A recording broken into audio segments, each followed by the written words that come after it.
हाँ तो मेरे प्यारे लॉलीपॉप सब, कैसे हैं आप सभी। आई होप कि आप सब बहुत अच्छे होंगे और अपना स्टडी अच्छे से कर रहे होंगे। जैसा कि आप लोग को पता चल गया होगा, आज हम लोग त्रिभुज चैप्टर को शुरू करने वाले हैं। तो शुरू से आसान भाषा में हम लोग सब कुछ सीखते चलेंगे। तो सबसे पहले त्रिभुज कहते किसे हैं? तो तीन सरल रेखाओं से घिरे हुए क्षेत्र को त्रिभुज कहते हैं। तो इसको हम लोग लिखने वाले हैं यहाँ पे।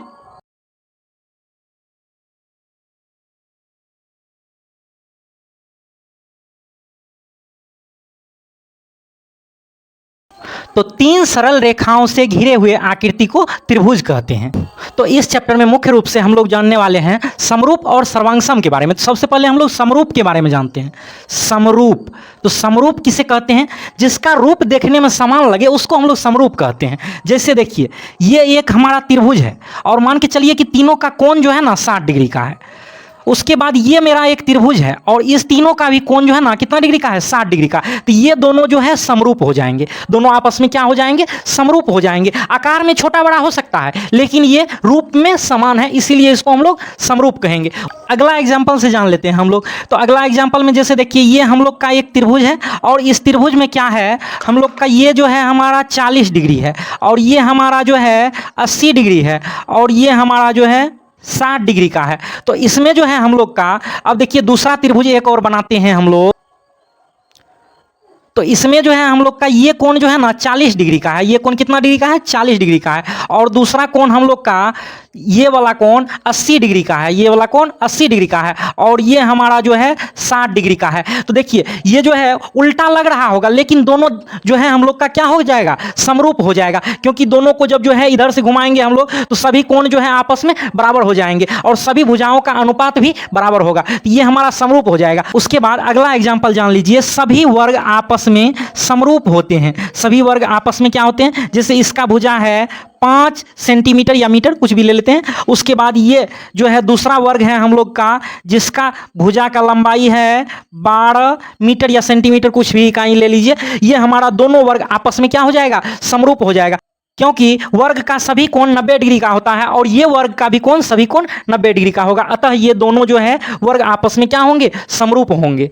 तो अब हम लोग समरूप होने के नियम को पहले जान लेते हैं। तो समरूप होने का पहला नियम क्या कहता है? संगत भुजाओं का अनुपात बराबर होना चाहिए।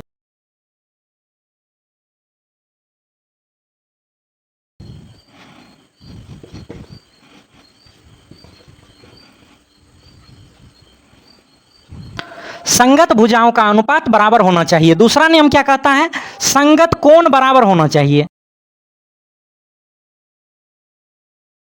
संगत कोण बराबर होना चाहिए। तो सबसे पहले हम लोग जान लेते हैं संगत भुजाओं का अनुपात बराबर होना चाहिए। यानी देखिए, ये जैसे कि हम लोग का एक त्रिभुज है, ये हम लोग का एक त्रिभुज है और इसका भुजा का लंबाई 2 इकाई है, 3 इकाई है, 6 इकाई है। तो यहाँ पे हम लोग एक दूसरा त्रिभुज लेते हैं। तो दूसरा त्रिभुज में देख लीजिए आप लोग कि ये हम लेते हैं 4 इकाई लेते हैं, ये हम लोग 6 इकाई लेते हैं, उसके बाद हम लोग इसको 12 इकाई लेते हैं। तो देखिए संगत भुजा यानी ये हम लोग पहला त्रिभुज का ये भुजा ले रहे हैं और दूसरा त्रिभुज का ये भुजा, तो हम लोग को हो जाएगा यहाँ पे 2/4 कट करके हो जाएगा हम लोग को 1/2। और दूसरे भुजा में हम लोग आते हैं। दूसरे भुजा में ये 3 ले रहे हैं हम लोग 3 और ये जो है हम लोग 6 ले रहे हैं, तो 3/6 यानी कट करके आ जाएगा हम लोग का 1/2। उसके बाद ये तीसरा भुजा में आते हैं। तो तीसरा भुजा में 6 और 12 है, तो 6/12 कट करके आ जाएगा हम लोग को 1/2। तो सभी संगत भुजा का अनुपात देखिए हम लोग को कितना आ रहा है? 1/2। अतः ये दोनों त्रिभुज जो है ना हम लोग का समरूप त्रिभुज है। अब हम लोग जान लेते हैं संगत कोण बराबर होना चाहिए।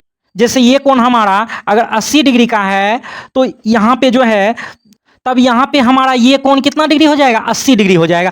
यानी बड़ा वाला भुजा के सामने का कोण भी बड़ा होता है। उसके बाद ये कोण यदि हम लोग जो है 40 डिग्री का ले रहे हैं तो ये कोण भी कितना हो जाएगा? 40 डिग्री का। देखिए संगत कोण बराबर हो रहा है, संगत कोण बराबर हो रहा है। यहाँ पे देखिए अगर ये हम लोग 60 डिग्री लेते हैं तो ये भी हमारा क्या हो जाएगा? 60 डिग्री हो जाएगा। अतः ये दोनों त्रिभुज समरूप हैं। दोनों त्रिभुज क्या हैं? समरूप हैं। अब यहीं पे हम लोग सर्वांगसम को जान लेते हैं। ये दोनों त्रिभुज तो हम लोग का समरूप हो गया। सर्वांगसम क्या होता है? यानी सभी भुजा जो है बराबर होना चाहिए। सभी भुजा जो है बराबर बराबर होना चाहिए दोनों में, तब वो हमारा, जैसे ये हमारा एक आयत है, इसका आमने सामने का भुजा बराबर होता है, तो यहाँ पे जो है दूसरा आयत जो हम लोग लेंगे तो वो भी जो है उसका भुजा का भी लंबाई उतना ही होना चाहिए, तब हमारा सर्वांग सम होगा।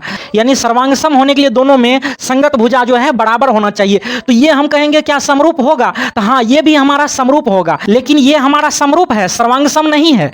सर्वांग सम तब होगा जब सभी अंग इसके बराबर हो जाएगा, तब हमारा सर्वांग सम होगा। एक और एग्जांपल ले लेते हैं।